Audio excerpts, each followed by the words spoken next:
So can we have our 3 volunteers? The only professor that I know of who is live streaming his lectures, this student jumps in and she claims that Harvard is just extremely excessively white. When it comes to like at least Harvard, like it's really white. I don't know. Like, and Sam Richards points out the flaw here.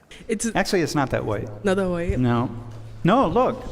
What is the population that is white versus black versus Latino? We would expect that the student makeup would reflect those demographics. That would be perfectly logical, but it's not even a reflection of that.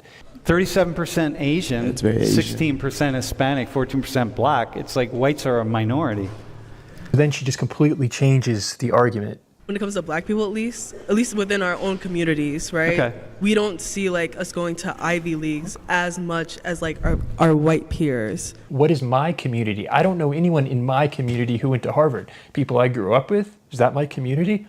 None of them went to Harvard. Is that a problem? Okay. Because I went to a white high school and they got into more Ivies than all the black students, and like we applied there too. Okay. I have no peers that went to an Ivy League.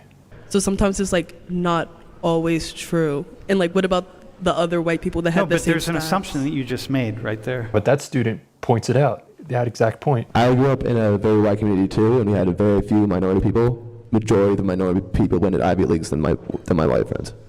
Yeah, I mean what you So just it's not just that. It's different everywhere. Yeah, but what you just said, you said because we don't know if the white students performed at the same level as the black and brown students. So like we don't know that. So that's an assumption we have to be careful to make. We're going to see where that goes off the rails here. If things aren't equal, if we're all not meted out with equal gifts and curses and whatever, then at least life should at least be fair. And I just want it to be fair. What is equality? Equality is equal opportunity. But wasn't affirmative action an attempt to address inequality and create equity? Equality is equal opportunity. Equity is equal outcome. As long as we have equal opportunity, we will never have equal outcome. Sometimes you don't need to win an argument. You just have to let people speak long enough so that they will expose how little logic they actually have. It's crazy, ladies and gentlemen. Watching this debate is not intelligence versus intelligence. No. It simply is facts, reason versus emotions, denial and contradictions. Yeah. They always speak confidently, but nothing never lines up. Nothing never lines up. There's no consistency, no evidence, just loudspeakers. It's just loudspeakers repeating the same thing over and over and over again. It's as if they've understood that volume always replaces truth. But I don't understand it. I don't get it. Instead of just answering the questions, they dodge over the questions. They refuse to answer. It's all feelings. It's all feelings. It's crazy, ladies and gentlemen, because they ignore reality. What a world we now live in. How is affirmative action an attempt to bring about greater equity? How's it work in college admissions? She knows where he wants to go here. People from a higher class, like upper middle class, are. No, hang on. I'm going to help you. The word you were going to use and you didn't use that you were looking for is historically disadvantaged groups. Yes, yeah. But this is the language you're going to encounter. It's the framing of historically disadvantaged groups. And like the kids on the reservation are working so hard as they can, and they're spinning, and the schools are really bad, and there are no role models, and they don't have money. If you want to look at it through socioeconomic lens, I'm all for it. How's affirmative action going to help bring about greater equality? How's it? Yeah, no, we're not going to touch fairness yet. How's it going to bring about greater equality? I think it's just the fact that it takes into consideration certain historical and societal things that have happened in the country. And then? It's not what you have done and said, your actions, but the actions of your ancestors and others' ancestors. Like, for example, like if you're black, it takes into consideration that like the data we saw earlier about the median, that like you may have not grown up in a neighborhood, for example, that had certain programs in place at your high school. There is an assumption of your socioeconomic status, and this is what reveals the inherent racism of equity. When they see that you're black on your application, they can be like, maybe they didn't have as many opportunities as the white person that grew up in an affluent neighborhood. All right. So this leads to viewing people through the lens of group identity, hence group identity politics. I want to ask a question. Arjun, can you look at her and see, do you know what her ancestry is? And look at the student's response. They're like, wait, am I even allowed to do that? Am I allowed to do that? Yeah, dude. When you ask them, where did you get that information? They will say, online. I got it online. Can you imagine? They don't question. They don't sit down. Question. Is this biased? Has this been edited? Is this agenda driven? They don't do that. They don't do that. And it's really sad. It's really sad because a lot of these young people, they don't have a clue that they're defending the wrong stuff. They have no idea what real freedom, responsibility, or even sacrifice means.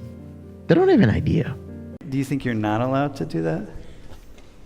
I mean, isn't like assuming like bad? Like, isn't that like the thing that's like, yeah. See, hey, white people, it's not just us that has learned that we're not supposed to look at people and make assumptions. Everybody has taken that on. Yes, but we all make assumptions in life. It's how we navigate the world. Assumptions based upon our past experiences, the stories that we encounter, that's not going to go away. Dude, you're allowed to. This is a class on race relations. You can look at people's faces. You can look at Colin. You can look at her. You can look at me. And you can just, I'm just curious where you think what her ancestry is. But the real discussion here is around the framework of policy and the laws. That's where the rubber meets the road. What's the equity issue? What's the Supreme Court saying? That college admission should not factor in race, period. Why'd they rule against this? Because it's racist. What are they seeing? Like, He knows where he's trying to get them. It's just kind of almost painful to see how difficult it is for them. it's like the equality of opportunity, something like that, right? This should be coming naturally because it really isn't that complicated. People argue that like, no matter who you are, where you come from, you have like equal chance depending on where you started from, or like, I guess like, I mean, I just found this out like last class about the structural thing. Not like found out, but like it went more into depth. To start about thinking about that. Yeah. You're Mexican. We're going to like give you a little bit of something extra. What happens? Something is taken from someone else. If you're going to get extra, that is by definition unfair to the others who are participating in that game. That's a huge question, by the way. It's not that huge. What's the fallout for people who are not Jade? What about everyone else? He's trying to get them to realize it's unfair without spelling it out. Can I just interrupt for a second? Yeah, go ahead. Why is this important? I believe this is his wife, and she jumps in with a clarifying question. What makes this conversation about equity important? What is it that, what's the value?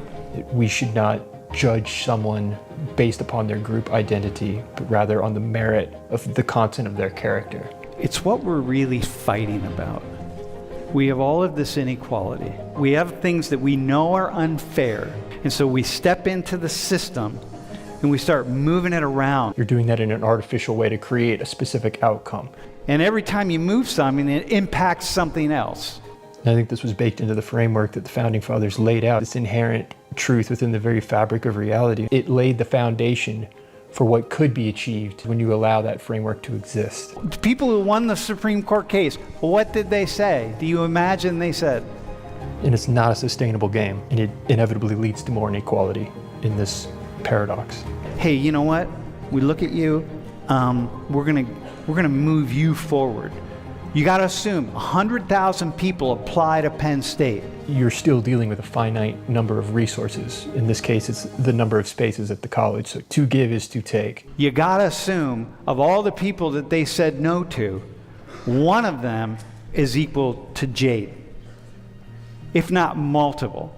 But they didn't get looked at. And so if you're struggling with this concept, this should clarify it for you. You don't want to be fumbling with this like these students are. This should come naturally and quickly because it's pretty logical and clear. I like the quote from Mark Twain where he said, "I never let my schooling interfere with my education." I never let my schooling interfere with my education. You see? And those things are different. They are different. That's the message that this generation needs to hear before it's too late. That's the message. Self-improvement. Investing in your own personality. Reading books, like Charlie always said and advocated for. Read books. Study. See? Yeah. Be a student of life. Always study. And watch your life change right before your eyes. Because this student, no one just wakes up and all of a sudden he thinks this way. No. And I think the parents, they are also to blame because they stopped teaching respect to their students.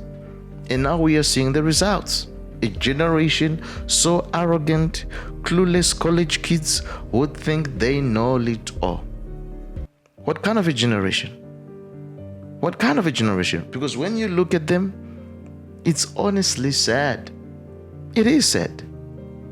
These students acting like they've figured out the whole world and can't even stand a different opinion. It's terrible. And you can even imagine who is going to hire these people or work with them after graduation. Because this kind of attitude, it's a big turn off. It's a huge red flag. It is a huge red flag, ladies and gentlemen. It is. It is. College was supposed to prepare young adults for real life, for the real life. That is what college was supposed to do. But what is happening instead is becoming a factory for entitlement and outrage. So terrible. It's so terrible, ladies and gentlemen. Today's education system, you can say it's scary. I always say this: if a student manages to graduate and finish whether high school or college without becoming woke, that's a huge achievement. That is a huge achievement because it's no longer easy now to go through all the years, 3 years, 4 years, whatever are you, 5 years, whatever, the course, how long the course is. It's no longer easy to go through all that and not become woke. It's not easy. And for it to even gotten to a point where Charlie would advocate that colleges is scum, it tells a lot. It really tells a lot. And whenever usually people, when you say those things and represents those ideas, for some, it's usually considered an act of rebellion. Free speech against the very institutions, that claim to teach it.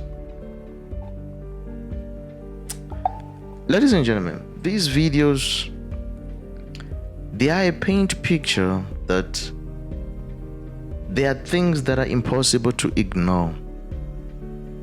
The youth are lost. They are.